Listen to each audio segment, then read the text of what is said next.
Assalamualaikum warahmatullahi wabarakatuh. Warga Kota Yogyakarta, kita bertemu lagi dalam acara podcast bersama anggota DPRD Kota Yogyakarta. Nah, tema untuk kali ini mengenai pengalokasian prioritas anggaran pengelolaan wisata Kota Yogyakarta. Saya kira tema ini tema yang sangat menarik, mengingat Kota Yogyakarta sebagai kota pariwisata, kota yang menjadi unggulan terkait dengan pendapatan asli daerah kita, sehingga tentu sangat menarik tema ini untuk kita perbincangkan bersama-sama.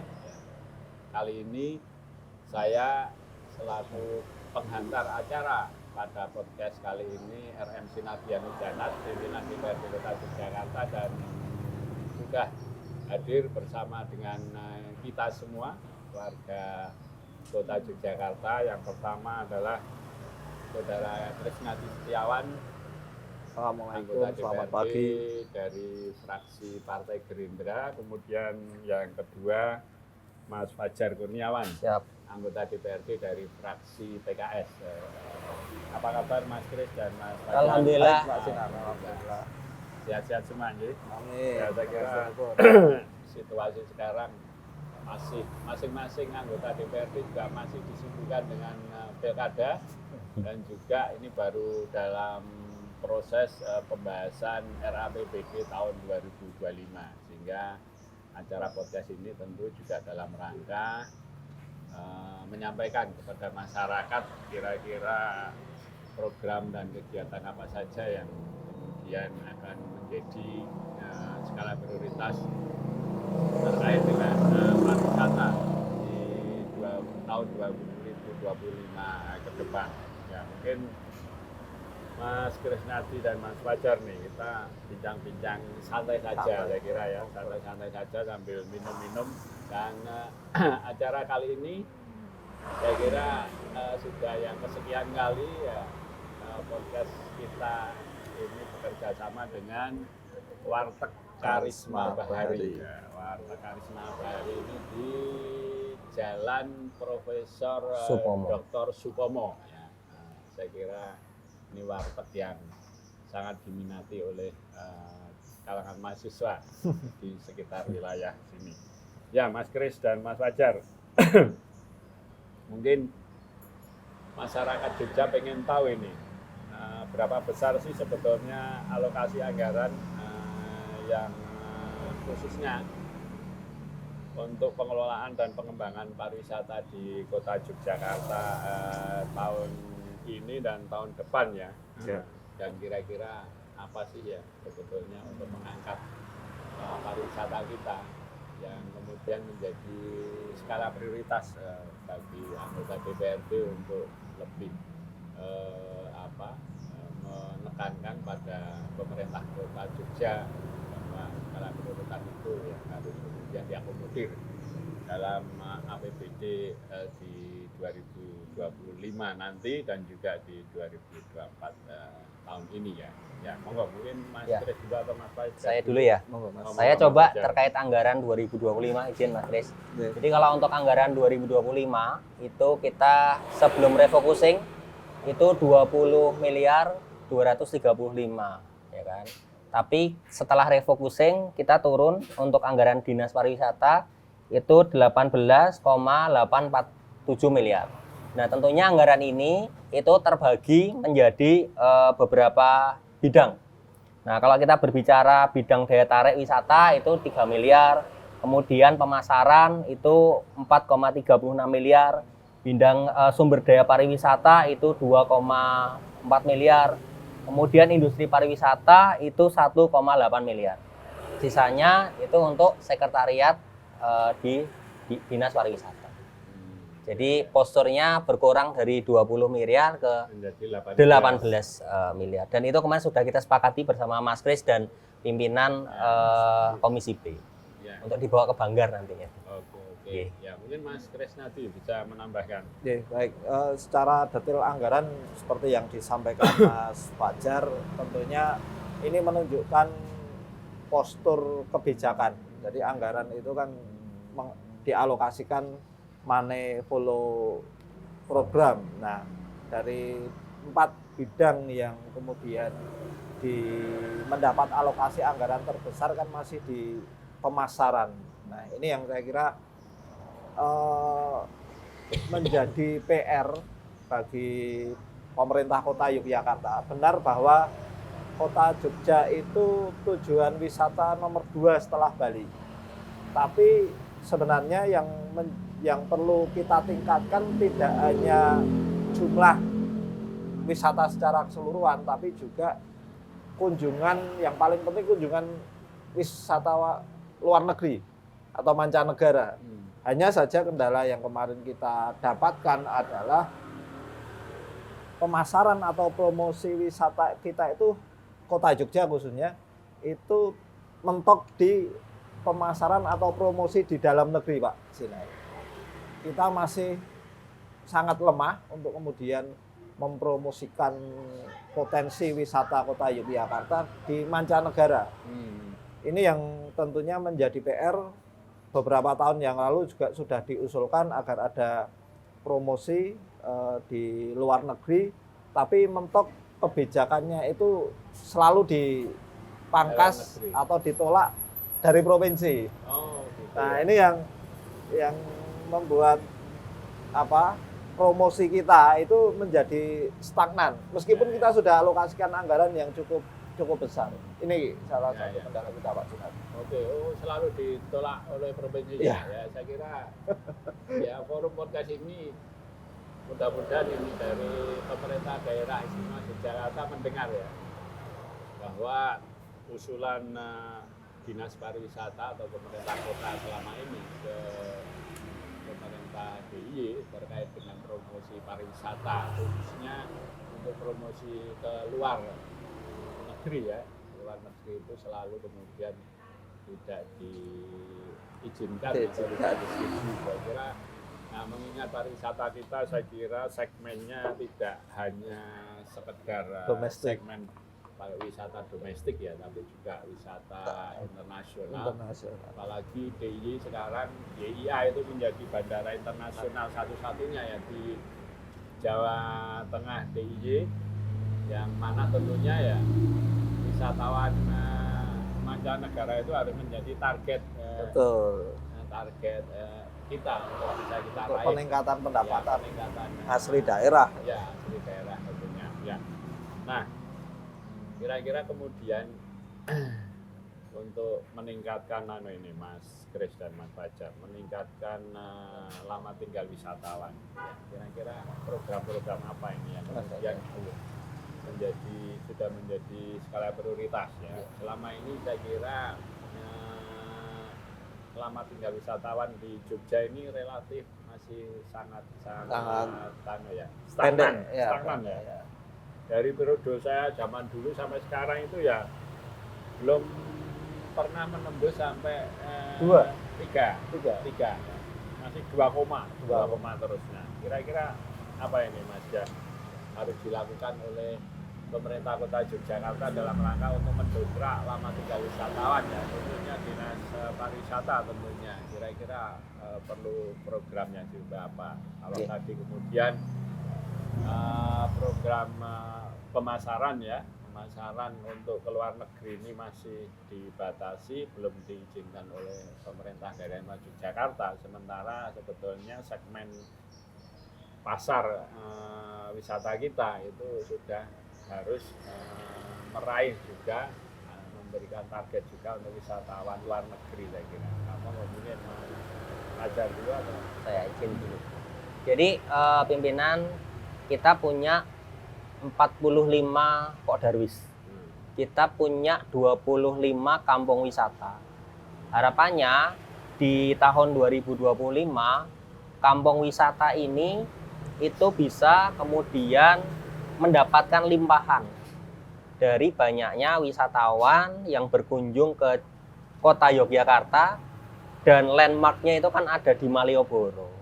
Bagaimana kemudian kita optimalkan kampung-kampung wisata ini, karena kalau kita berbicara kampung wisata, mereka juga sudah siap homestay, bahkan mereka juga sudah siap dengan paket wisata di kampung wisata, tidak hanya 1 hari, tapi ada yang sudah mereka bikin 3 hari gitu. Artinya apa? Artinya dengan seperti ini kita menawarkan kepada wisatawan itu setidaknya kalau tadi menjawab pertanyaan lama tinggalnya itu 1 hari, 2 hari, bahkan tidak bisa tembus 3 hari karena memang mereka tidak memiliki referensi destinasi. Nah, kalau kita di kampung wisata itu kita punya banyak destinasi, terutama kalau kita berbicara, saya ambil contoh di kampung wisata Krica. Itu di sana kita punya batik, kita punya urban farming, kita punya kemudian sentra UMKM, kita punya pemberdayaan dan pembibitan lele, gitu, unggas gitu. Sehingga mereka ketika berkunjung ke kampung wisata itu juga bisa ikut melihat bagaimana, bahkan bisa ikut membuat batik, bisa ikut batik, bisa ikut kemudian wisata edukasi. Ini menjadi sebuah added value ya kan, ketika kita juga ada wisata lain di Yogyakarta, kota Yogyakarta. Mungkin itu kalau dari saya. Ya, saya kira menarik ya Mas Fajar. Sebetulnya kita ini punya banyak potensi ya, kampung-kampung wisata kita ini. Tapi mungkin cuma belum teridentifikasi dan juga belum tergarap dengan baik, saya kira. Pemerintah Kota Yogyakarta perlu untuk kemudian intinya hadir bagaimana melakukan pembinaan potensi-potensi wisata kampung ya, kampung di wilayah Kota Yogyakarta ini. Ya, mungkin Mas Kris nanti punya pandangan yang lain. Oke, saya kira mungkin sedikit menambahi Mas Fajar ya. Sebenarnya Kota Yogyakarta itu kan potensinya cukup besar. Apalagi tahun kemarin kita sudah disahkan sebagai cagar budaya warisan dunia gitu ya. Dengan adanya sumbu filosofi Keraton Yogyakarta. Nah, tentunya ini menjadi lokomotif penarik bagaimana cagar budaya dunia yang sudah diakui oleh UNESCO ini tentunya bergaung di dunia internasional. Hanya persoalannya adalah kemudian bagaimana sumbu filosofi yang hanya di pusat kota itu ya, dari Tugu sampai Panggung Krapyak ini didukung oleh kawasan penyangganya. Nah, wilayah kota Yogyakarta ini kan 32 km persegi yang hampir 80%-nya itu kan di antara Sungai Code dan Sungai Winongo. Ini banyak kampung-kampung yang tadi seperti disampaikan Mas Fajar. Hanya persoalannya bagaimana daya dukung industri, daya dukung infrastruktur pariwisata itu sampai di wilayah penyangga ini. Tadi disampaikan kita punya banyak kampung wisata dan juga homestay di kampung gitu ya. Cuman persoalannya bagaimana wisatawan tahu kemudian bisa mencapai kampung tersebut dengan enak. Ini kan kita bicara soal infrastruktur. Mulai dari infrastruktur informasi, infrastruktur transportasi, dan tentunya juga kemudian selain daya tarik lokal, juga keunikan yang ada di kampung-kampung wisata atau kelurahan wisata ini juga harus disesuaikan dengan minat dari wisatawan, misalnya wisatawan mancanegara. Kalau kita bicara wisatawan mancanegara, hanya kemudian saya melihat kalau ini yang mungkin nanti ke depan kita perbaiki, saya melihat justru alokasi anggaran di industri pariwisata ini yang perlu ditingkatkan. Bagaimana kemudian daya dukung wisatawan itu benar-benar berasal dari konten atau kreativitas lokal. Ini yang menurut saya kemudian misalnya ya bagaimana sekarang yang tadi batik atau kemudian kerajinan tangan itu benar-benar menjadi daya tarik. Tidak sekedar gimmick atau konten yang tidak ada basis industri. Ini kan kita nggak ada di kota Jogja ini sekarang, pabrik batik nggak ada, pabrik kerajinan kulit yang dulu sangat terkenal nggak ada. Nah, saya dua hal itu, satu infrastruktur pariwisatanya dan juga daya dukung kampung wisata. Dan satu lagi Pak Sinar yang menjadi kendala kita tadi soal saya nambahi lama tinggal. Yang menjadi tantangan kita tentu ke depan adalah tol Trans Jawa. Kalau kita tidak siap menangkap peluang dari hadirnya tol Trans Jawa ini, ya bisa jadi kota Jogja akan ketinggalan. Bagaimana nanti wisatawan dari Yia punya akses langsung ke Magelang, ke Jawa Tengah, tidak mampir Jogja. Nah, ini yang menjadi persoalan kita bersama. Demikian Pak Sinar. Oke, saya kira menarik Mas Kris. Ya, ini persoalan keberadaan tol Trans Jawa ini saya kira suatu hal yang menarik dan harus menurut saya harus kita antisipasi secara bersama ya. Bagaimana kemudian dengan adanya tol ini jangan sampai kemudian ya justru akan berdampak turunnya wisatawan ke Yogyakarta saya kira. Nah, oleh karena itu saya kira Mas Kris, Mas Fajar ini dengan akan keberadaan tol ini sejauh mana anggota dewan ini Mas Kris Nadi dan Mas Fajar antisipasi dan kesiapan pemerintah kota untuk bagaimana bisa ya paling tidak dengan keberadaan tol itu bisa bertahan jumlah kunjungan wisatawan ke kota Yogyakarta ya selain bertahan ya tentu harapan kita semua ya tetap harus meningkat wisatawan kita, apalagi kota Yogyakarta ini kan ya sumber PAD kita ini kan dari pajak hotel dan restoran ya, yang mana yang menghidupi hotel dan restoran ini juga wisatawan kan begitu. Nah, bagaimana pandangan Mas Kris Nadi mungkin dulu mengantisipasi akan mulai beroperasinya tol ini? Tol Trans Jawa maupun Yia ini kan sebenarnya juga peluang Pak Sinar. Artinya pemerintah pusat memfasilitasi Jogja dengan jalan tol ini kan tentunya membuka kemudahan akses bagi seluruh warga ya untuk ke Jogja.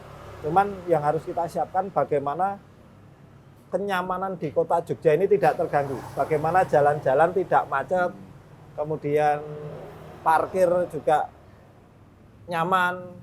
Kemudian kalau memang tidak bisa parkir di pusat kota ya kita harus menyiapkan park and ride yang itu didukung oleh transportasi umum yang nyaman, sehingga kemudian kalau wisatawan itu parkirnya di batas kota, masuk ke kota dengan transportasi umum itu juga nyaman. Tentunya juga kita mendukung bagaimana hotel-hotel yang menjadi akomodasi tamu ini semakin maju. Kita juga bicara sebenarnya di daerah DIY, daerah istimewa Yogyakarta ini yang paling siap ini kan kota Yogyakarta. Nah, bagaimana sebenarnya kota Yogyakarta menyiapkan infrastruktur pendukung pariwisatanya tentunya dengan baik dan terkoordinir dengan yang tadi saya sampaikan soal sumbu filosofi.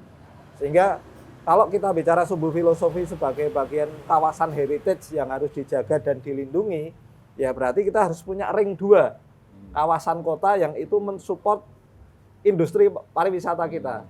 Jangan sampai kemudian antara semangat menjaga, melindungi heritage ini bertabrakan dengan semangat pertumbuhan industri pariwisata itu sendiri. Nanti saya khawatir para pelaku bisnis wisata menjadi tanda petik antipati. Kalau mau ke Jogja dipersulit, parkirnya jauh, tidak nyaman, kemudian wisatawannya tidak mendapatkan akomodasi yang dekat dengan objek wisata. Nah, ini yang harus kita jawab.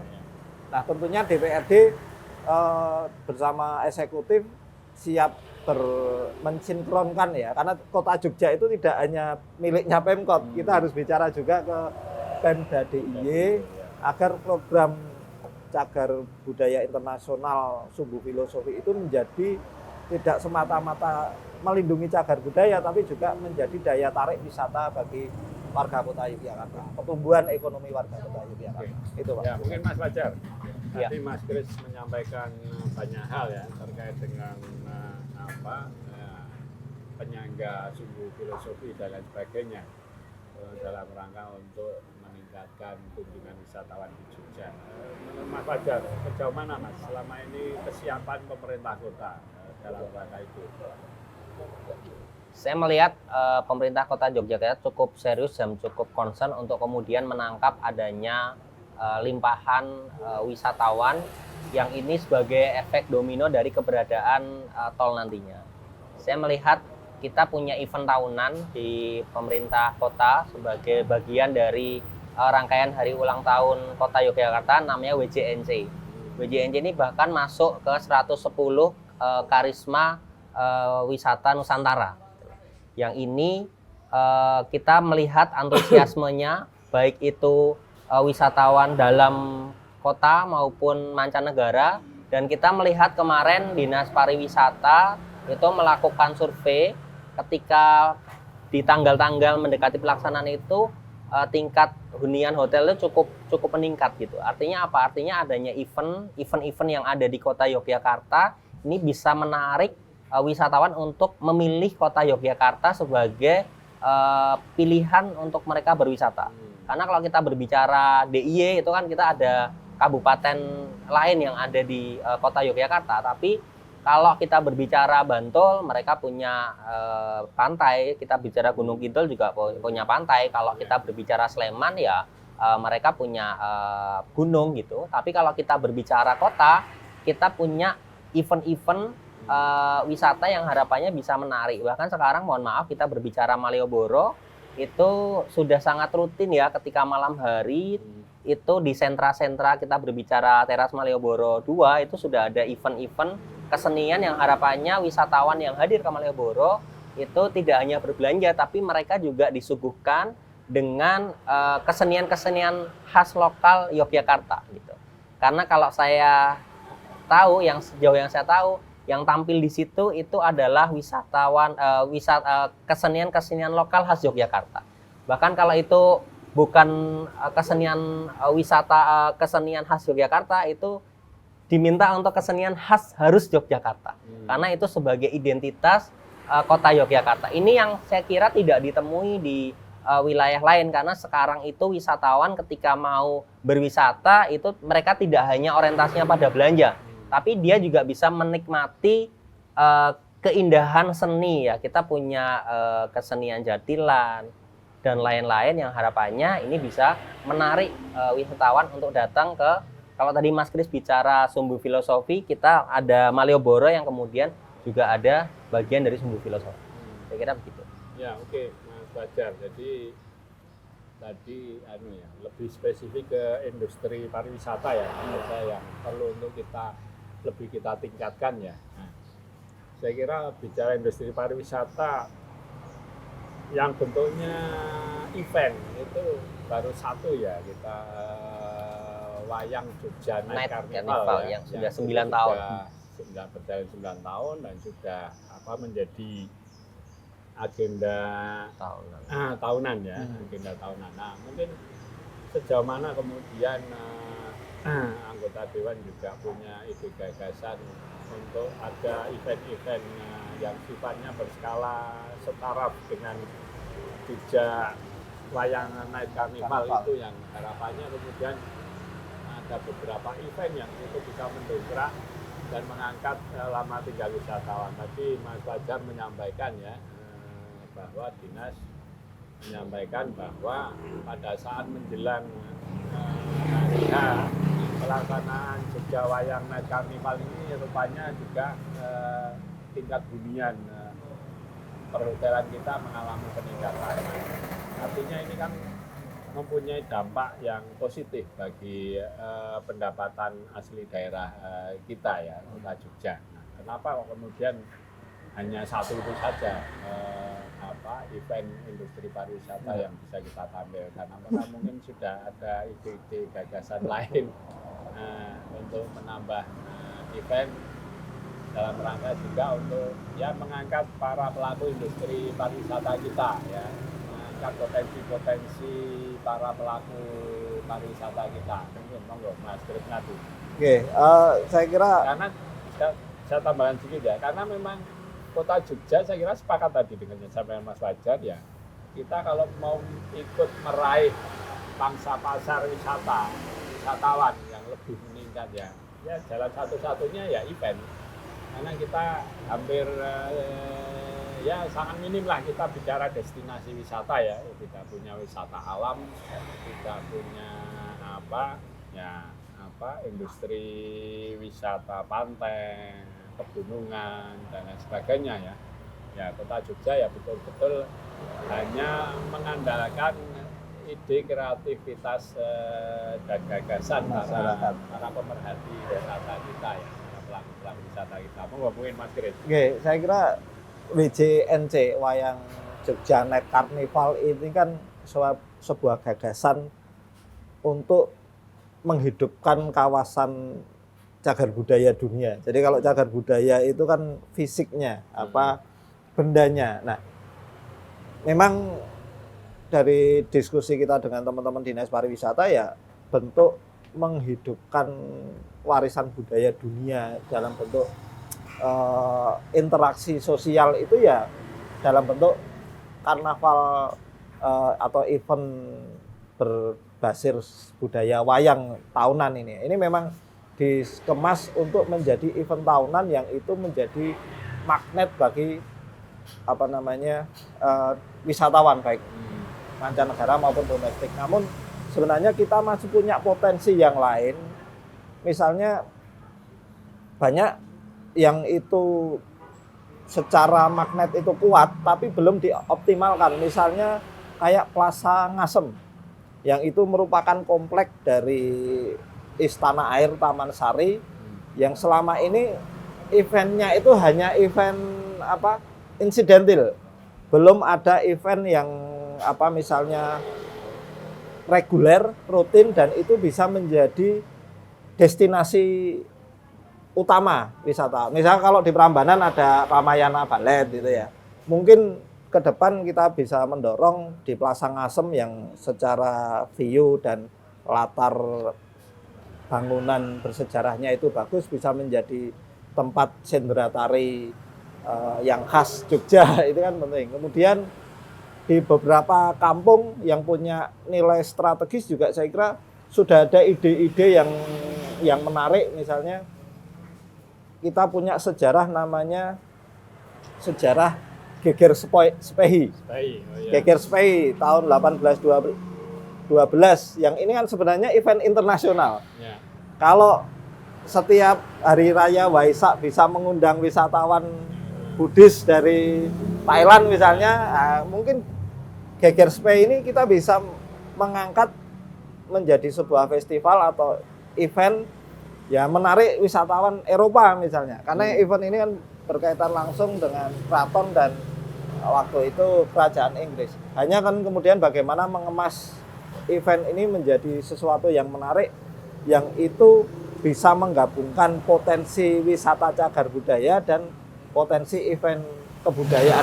Saya kira itu masih banyak yang bisa kita gali Pak Sinar. Ya, oke Mas Kris. Jadi saya kira potensi ya, kita bicara potensi yang memang selama ini relatif Kota Jogja ini mempunyai banyak potensi sebetulnya, tapi belum tergali secara baik, secara serius untuk kemudian bagaimana potensi ini dikemas sedemikian rupa kemudian bisa menjadi suatu industri pariwisata yang menarik kan begitu untuk dijual ditawarkan ke wisatawan menjadi bagian dari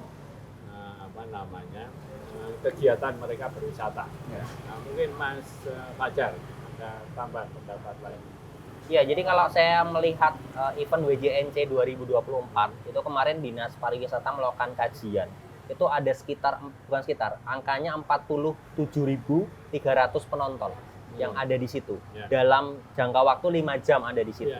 Dan kemarin itu informasi yang 47.000 penonton. 47.000 itu yang warga Jogja berapa? Nah, itu yang kemudian perlu kita detailkan lagi. Karena kita kemarin metode pengambilan datanya hanya melihat orang yang ada di situ, jumlah orang yang ada di situ. Nah, dari itu kita melihat ada 100 stand UMKM. Jadi kalau informasi dari Dinas Pariwisata itu ada 150 pendaftar yang ingin punya stand jualan di situ, tapi yang jalan, sepanjang jalan di acara itu, tapi hanya 100 yang jadi akomodir. Nah, kami kemarin menyampaikan ke Dinas Pariwisata untuk kemudian menambah UMKM yang bisa ikut berpartisipasi. Karena saya yakin dari mereka yang hadir dia akan beli jajan di situ, beli minum di situ, dan itu bisa kemudian menambah pendapatan UMKM kita. Gitu. Dan di sisi yang lain, kalau kita ada event, itu pasti UMKM-nya juga kemudian terdapat. Kemudian saya izin menambahkan, Kota Yogyakarta itu punya sister city. Saya ambil contoh kemudian sister city dengan Republik Ceko ya. Republik Ceko itu karena di Powinatan itu ada satu rumah di situ di mana dulu orangnya tinggal di Ceko, kemudian sekarang tinggal di Powinatan, dia buat konsep rumah tuh seperti Republik Ceko. Nah, ini kemudian kalau tidak saya salah ya, update datanya itu kita sekarang itu sedang berproses pengembangan dengan 4 sister city. 1 Republik Ceko, 2 Kroasia, 3 Meksiko, 4 itu Amerika Serikat. Nah, harapannya sister city itu tidak hanya kemudian hubungan baik dua negara saling mengadopsi kebudayaan, ada kesamaan, tapi juga bisa mendatangkan wisatawan dari negara mereka untuk datang ke Yogyakarta untuk kemudian belajar budaya Yogyakarta gitu. Karena kalau kita berbicara daya tarik wisatawan, ya kita harus bisa memanfaatkan.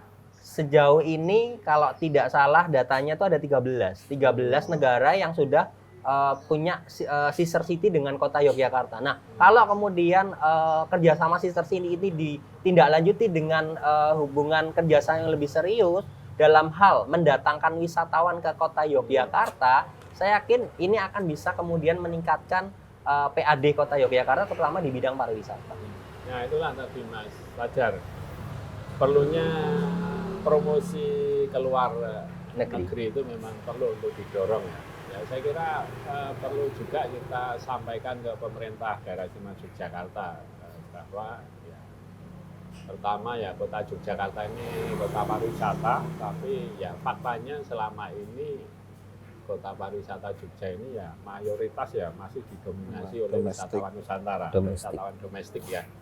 Yang mana tentu ya dalam rangka untuk menyongsong tadi Bandara Yogyakarta International Airport yang kemudian mungkin ke depan akan mulai dibuka penerbangan langsung dari negara-negara luar. Ini saya kira butuh sebuah kesiapan dan juga butuh sebuah promosi saya kira. Sehingga tadi kerjasama melalui sister city itu tidak hanya sekedar kerjasama dalam bentuk formalitas saja, tapi ya perlu kemudian ditindaklanjuti dengan kegiatan promosi ke negara-negara yang memang sudah menjalin hubungan sister city dengan kota Yogyakarta. Saya kira tanpa kita ada promosi, tanpa kita kemudian ada memperkenalkan potensi-potensi wisata, budaya, mungkin juga pendidikan yang ada di kota Yogyakarta ya sister city ini ya hanya sekedar hubungan antar pemerintah kota saja, ya. Kota Jogja dengan kota mungkin tadi kota mana Ceko. tadi Republik Ceko, salah satu kota di Republik Ceko. Ya hanya sekedar itu saja, tidak ada kemudian impact positif yang bisa kita dapatkan dari kerjasama sister city itu. Nah, Mas Krisnadi, ya saya kira nanti kita sudah banyak yang kita bincang-bincangkan nih. Nah, ini menurut saya yang betul-betul masih menjadi PR-nya pemerintah kota ke depan yang sampai saat ini sama sekali belum tersentuh ya. Mungkin selalu dengan alasan mungkin keterbatasan kemampuan anggaran ya. Tapi menurut saya ya keterbatasan anggaran itu mestinya tidak bisa dijadikan sebuah dasar dan alasan ya. Karena dulu sebelum ada peraturan, kalau tidak salah peraturan Menteri Keuangan kalau tidak salah ya, waktu Jogja masih ada Badan Promosi BP2KY Pariwisata ya daerah ya, BP2KY, yang mana dulu sebelum ada peraturan itu setiap tahun itu dia mendapatkan anggaran ya kurang lebih 2% dari pendapatan pajak daerah ya. pajak hotel dan restoran khususnya. Jadi 2% itu dikembalikan untuk kegiatan promosi. Nah sekarang ini kan aturannya kan nggak boleh. Sebuah organisasi, sebuah badan yang kemudian mendapatkan dana hibah setiap tahun secara berturut-turut. Nah mestinya dengan tidak adanya anggaran yang dikeluarkan oleh pemerintah kota ke BP2KY ini kan mestinya ya porsi anggaran itu bisa kemudian dikelola oleh dinas pariwisata atau mungkin juga dinas kebudayaan dalam rangka untuk tadi dari mulai menggali, memoles, mengemas potensi-potensi yang ada di kota Yogyakarta ini ya potensi SDM-nya yang kita ini banyak orang-orang yang punya daya kreativitas kan begitu ya. Nah, juga kemudian menumbuh kembangkan tadi kampung-kampung wisata yang memang ya tidak hanya sekedar kita melabeli kampung wisata, tapi ya kampung wisata yang memang betul-betul sudah mempunyai standarisasi tertentu memang untuk layak dikunjungi oleh wisatawan. Sekarang ini kan yang terjadi kan hanya label. Kampung wisata A, kampung wisata B, tapi secara standarisasi sebetulnya ya masih banyak yang belum layak untuk dijadikan destinasi atau objek wisata. Ya mungkin Mas Krisnadi. Yang pertama tentu sebenarnya yang namanya daerah wisata itu kan masyarakatnya juga harus punya kesadaran atas bisnis wisata. Nah, mungkin yang paling murah sebenarnya, paling murah tapi kita belum pernah selesai tuntas itu ya meningkatkan kesadaran masyarakat atas pentingnya keramah tamahan. Kalau di hotel mungkin istilahnya hospitality. Jangan hanya kemudian hospitality jadi nama lembaga Pok Darwis. Ini kan naif juga itu. Yang namanya sadar wisata itu sama dengan ya hospitality, keramah tamahan. Tapi jangan hospitality ini jadikan nama lembaga saja Pok Darwis yang nanti ujung-ujungnya untuk mendapatkan program pemerintah, ini juga salah kata. Yang itu tadi satu hospitality, yang kedua yang tadi saya sampaikan kesinambungan antara wilayah penyangga dengan kawasan inti. Kalau memang kita sepakati Sumbu Filosofi ini adalah pusat dari kegiatan atau salah satu kawasan yang kita jaga, kita lindungi agar bisa dilihat tidak hanya orang seluruh dunia tapi sampai anak cucu. Ya ini harus terangkai dengan baik, harus harmonis. Jangan kita menjaga kawasan Sumbu Filosofi tapi mengabaikan atau tidak terkait dengan kawasan penyangganya. Ini nanti yang kemudian hanya membuat plakat-plakat saja. Jadi kalau di kawasan Sumbu Filosofi terjaga dengan baik, ya tentunya kawasan penyangga yang kita harapkan semua menjadi kampung wisata juga terjaga dengan baik, koridor transportasinya. Misalnya bagaimana program becak listrik yang sekarang hilang tidak kelihatan, tapi semakin banyak becak motor. Ini yang harus juga kita jaga. Jangan sampai kemudian masyarakat bergerak sendiri-sendiri yang pada ujungnya nanti malah menghilangkan hospitality ini tadi Pak Sinar. Saya tidak yakin anggaran sebesar apapun digelontorkan untuk pariwisata, tapi pemerintah kok tidak menyatu dengan masyarakatnya, ya nanti akan yang timbul malah keruwetan. Karena ini masyarakat sudah bergerak sendiri-sendiri nih. Toko Cendramata bergerak sendiri, bencak motor bergerak sendiri, PKL bergerak sendiri.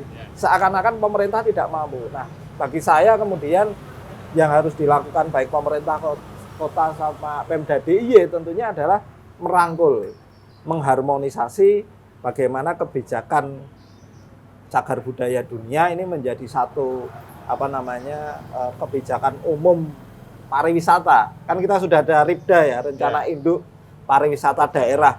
Ya itu harus sinkron dengan rencana misalnya World Heritage-nya. Karena kalau enggak ya ini nanti akan tabrak-tabrakan dan masyarakat mencari jalannya sendiri-sendiri, Pak.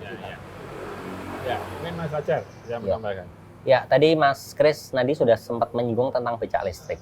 Sejauh yang saya tahu, pemerintah Provinsi DIY itu di tahun 2023 dan 2024 ini sudah menganggarkan becak listrik. Dan becak listrik itu kami juga mendorong itu tidak hanya kemudian bisa mengurangi jumlah becak motor yang ada di kawasan Malioboro, tapi juga kemudian bisa menjadi bisa konektivitas antara tadi Mas Kris menyampaikan sumbu filosofi dengan penyangga. Nah, kalau saya mengibaratkan sumbu filosofi kemudian penyangganya itu adalah kampung-kampung wisata itu. Karena kalau kita melihat terutama wisatawan yang mereka itu datang ke kota itu massal dan dia harus parkir di kantong parkir. Ketika kemudian kita tidak menyiapkan moda transportasi alternatif dalam hal ini misalkan beca, andong dan sebagainya, itu mereka akan kesulitan gitu untuk kemudian bisa dari Malioboro ke kampung wisata maupun sebaliknya. Kemudian yang selanjutnya adalah terkait dengan transportasi publik. Saya kalau tidak salah itu pemerintah provinsi di tahun ini juga menganggarkan adanya bis listrik. Kita sekarang ini punya Trans Jogja. Bagaimana kemudian ketika Trans Jogja itu dikoneksikan ya kan dari Bandara Lama Adi Sucipto kemudian ke kawasan Malioboro, bahkan kemarin itu 2023 itu rutenya diperpanjang sampai Palbapang dan bisa sampai ke Kaliurang. Itu kita menyiapkan memang wisatawan yang datang ke Jogja menggunakan transportasi, contohnya kereta, pesawat. Itu ketika kita menyiapkan transportasi publik itu bisa menjadi alternatif mereka untuk kemudian mengurangi jumlah kendaraan yang masuk ke Malioboro. Karena kalau saya melihat beberapa waktu di peak season itu Malioboro itu macet, itu karena apa? Karena kendaraan lewat aja. Mereka nggak tahu, mereka tidak berhenti, tapi mereka lewat untuk nyari tempat parkir, ya kan? Sehingga kita perlu kemudian menyiapkan ini karena apa? Karena saya melihat ke depan itu Malioboro itu akan menjadi pendistrian full ya Mas Krisnadia. Di mana memang mungkin tidak sebebas sekarang kendaraan itu bisa masuk dan keluar. Bahkan sekarang sudah ada aturan jam 6 sore ya Mas ya. Jam 6 sore sampai jam 9 malam itu bebas kendaraan bermotor, car free day. Nah, bukan tidak mungkin nanti ini tidak hanya kemudian dibatasi jam, tapi mungkin hari tertentu itu juga kemudian bebas dari kendaraan. Tapi kita perlu menyiapkan supaya apa? Supaya tadi kalau Mas Krisnadi menyampaikan terkait servis kita kepada wisatawan, jangan sampai wisatawan ogah datang ke Jogja karena ribet, mau parkir ribet, mau mobilitasnya ribet, ya kan baru masuk itu bis pariwisatanya udah dihadang, nggak boleh masuk dan nggak ada alternatif harus parkir di mana gitu. Saya kira itu pimpinan. Ya. Oke, Mas Fajar. Ya, saya kira pengelolaan wisata kota ini tidak terlepas dari dari persoalan parkir juga ya. Saya kira persoalan parkir ini juga sudah menjadi sebuah persoalan yang berjalan tahun-menahun ya. Setiap tahunnya menjadi persoalan. Tapi rupanya sampai hari ini juga relatif belum ada solusi yang lebih konkret ya dari pemerintah kota ya. Di setiap weekend, di setiap apalagi long weekend itu ya Jogja akhirnya selalu macet di mana-mana ya. Nah, ini mungkin Mas Kris dan Mas Fajar ini. Ya, saya kira kita bicara tadi pengelolaan wisata kota Yogyakarta ini kan tidak terlepas juga dari manajemen transportasi ya. Transportasi khususnya dengan kantong-kantong parkir yang mana ya relatif dari tahun ke tahun belum ada dari pemerintah kota kemudian memberikan solusi ya untuk menambah kantong-kantong parkir baru yang kemudian bisa menampung kemacetan atau traffic transportasi selama ini ya, khususnya di saat-saat weekend dan long weekend, karena hampir setiap minggu Jogja ini dipadati dengan wisatawan domestik ya, yang mana kemacetan selalu kemudian muncul di sekitaran kawasan Malioboro ya, Malioboro dan sekitarnya ya. Mungkin Mas Krisnadi dan Mas Fajar, monggo pendapatnya bagaimana terkait dengan parkir ini? Ya, saya kira manajemen parkir ini kan sebenarnya bahkan mungkin setahu saya yang baru bikin kajian dampak tol itu malah justru di subkota. Hanya kemudian apakah kajian ini diimplementasikan atau tidak ini kan karena yang namanya transportasi itu kan tidak bisa berdiri sendiri. Ya bagaimana kota, kemudian provinsi dan kabupaten yang lain itu harus punya satu kesamaan cara pandang. Bagaimana kemudian tol Trans Jawa itu kemudian termanajemen dengan baik sehingga kota sebagai pusat tujuan itu justru tidak menjadi pusat kemacetan, tapi bisa mendistribusikan arus lalu lintas menjadi lebih merata, kemudian ada pusat-pusat istilahnya park and ride, jadi kendaraan itu parkir di satu tempat kemudian diangkut dengan angkutan umum, entah nanti dengan bis listrik atau Trans Jogja. Saya kira ini nanti kita lihat pengembangannya seperti apa. Tapi itu hal yang wajib Pak Sinar, itu harus ada di Saya kira Kota wajib Jogja. ya ini. Iya, Wajib wajib. harus segera ada solusi. Betul.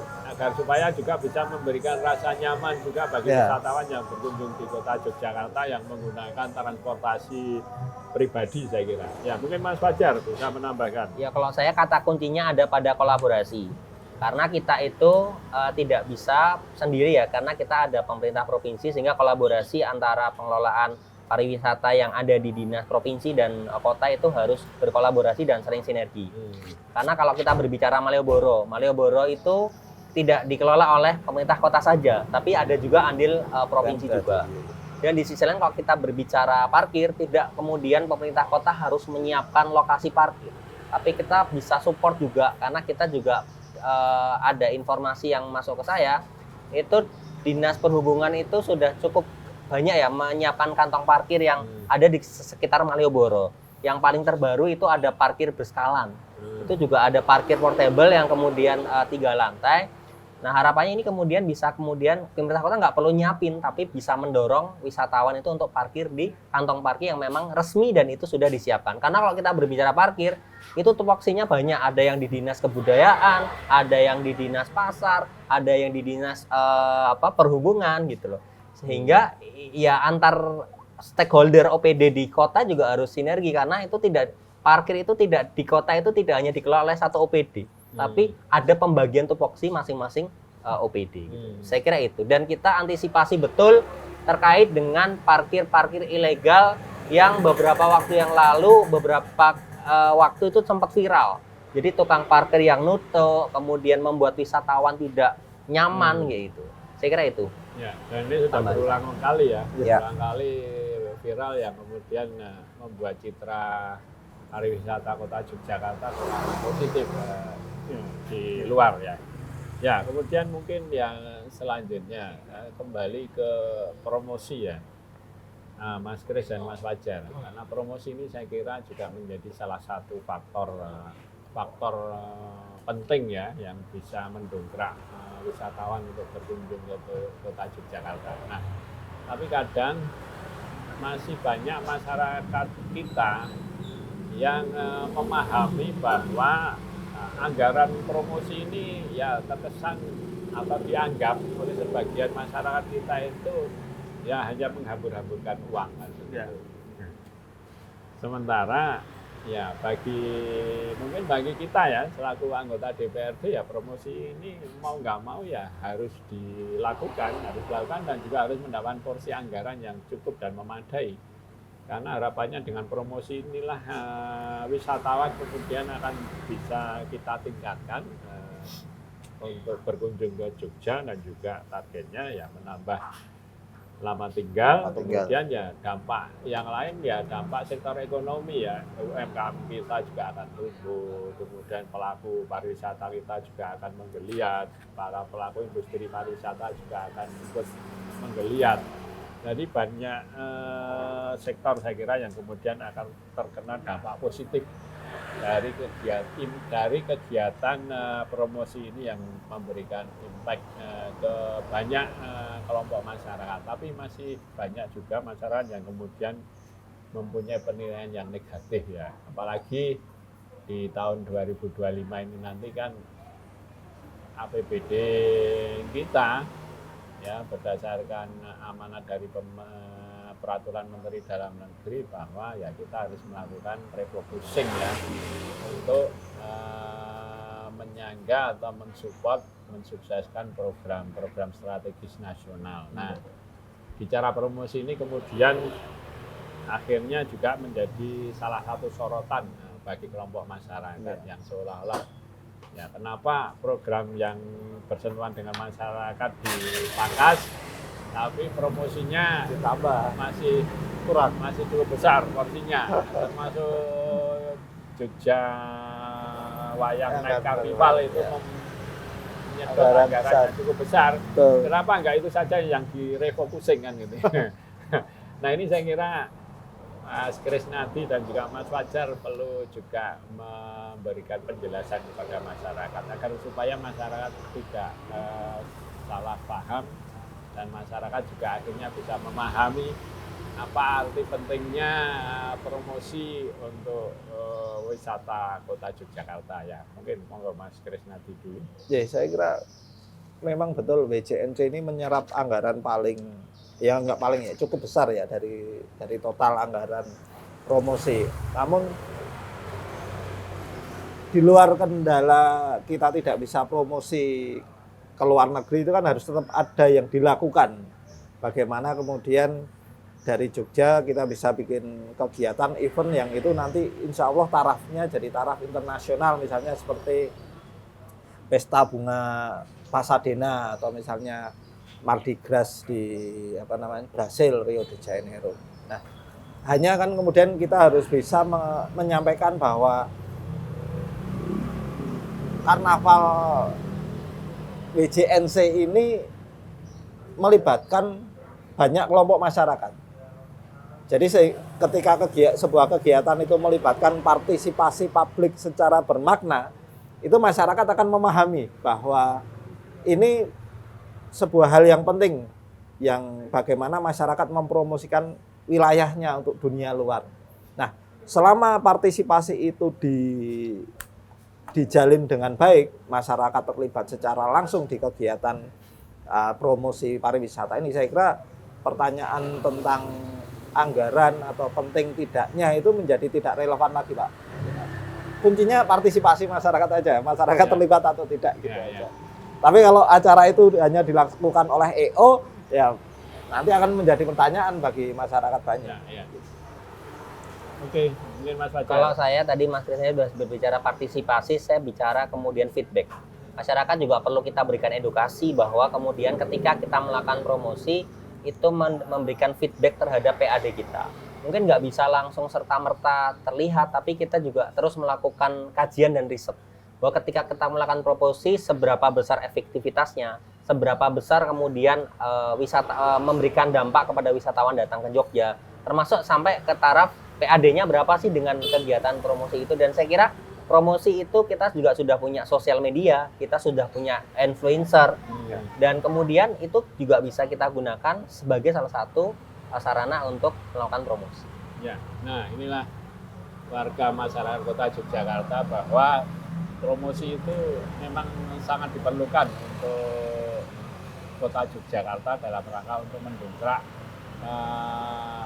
kunjungan wisatawan ke Yogyakarta ya. Tadi saya kira Mas Krisnadi sudah menyampaikan yang penting bagaimana kemudian sebesar apapun anggaran untuk pelaksanaan kegiatan promosi, dalam hal ini salah satunya adalah Jogja Wayang Night Carnival, itu sebesar-besarnya bisa melibatkan seluruh komponen masyarakat di wilayah. Dan saya kira selama ini sudah berjalan dengan baik ya, karena basisnya adalah wilayah, sehingga potensi-potensi wilayah itulah yang kemudian ditampilkan dalam acara Jogja Wayang Night Carnival, sehingga artinya ya masyarakat di sini tidak hanya dijadikan objek, tapi masyarakat juga diberikan subjek, menjadi bagian dari keikutsertaan masyarakat dalam berkegiatan di event Jogja Wayang Night Carnival. Kemudian juga yang selanjutnya perlu juga diketahui oleh masyarakat Kota Yogyakarta bahwa ya program kegiatan promosi yang anggarannya mungkin juga dirasa cukup besar, ini juga ya mempunyai dampak yang positif terkait dengan peningkatan pendapatan asli daerah Kota Yogyakarta. Karena perlu diketahui masyarakat Kota Yogyakarta bahwa pendapatan asli daerah Kota Yogyakarta bersumber yang paling utama, paling besar penyangga PAD kita adalah sektor pajak hotel dan restoran. Meskipun di tahun 2025 nanti akan mendapatkan tambahan porsi ya pendapatan dari sektor pajak kendaraan bermotor. Tapi sektor pajak hotel dan restoran inilah yang memang menjadi kewenangan pemerintah kota, sehingga pemerintah kota perlu untuk terus bagaimana di setiap tahunnya meningkatkan pendapatan asli daerah ya melalui pariwisata ya, salah satunya ya melalui event-event kegiatan yang bisa menarik dan mendatangkan wisatawan untuk berkunjung ke Kota Yogyakarta. Sehingga harapannya dengan pendapatan asli daerah Kota Yogyakarta meningkat ya tentu akan berdampak positif juga terkait dengan program-program dan kegiatannya pemerintah kota yang terus bersentuhan dengan masyarakat wilayah, masyarakat yang paling bawah. Oke, Mas Krisnadi dan Mas Fajar, saya kira waktu yang kemudian harus memisahkan kita. Nah, tapi saya kira sebelum kita tutup acara podcast kali ini, ya mungkin Mas Krisnadi dan Mas Fajar ada pesan-pesan yang disampaikan. Ya, singkat saja, monggo kami persilakan.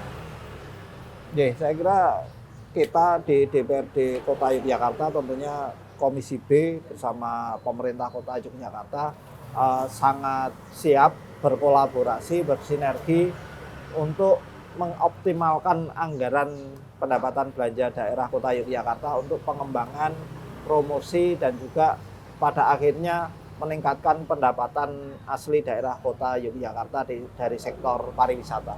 Ini itu Pak. Ya, Mas Fajar. Saya pariwisata maju, UMKM naik kelas, PAD-nya meningkat. Itu aja. Terima kasih Mas Krisnadi dan Mas Fajar Kurniawan yang telah hadir di acara podcast bersama DPRD kali ini. Masyarakat Kota Yogyakarta, sekali lagi kami dari DPRD Kota Yogyakarta mengucapkan terima kasih atas perhatian dan intensitas teman-teman atau warga masyarakat Kota Yogyakarta yang sudah berkenan mengikuti acara podcast ini dari awal sampai akhir.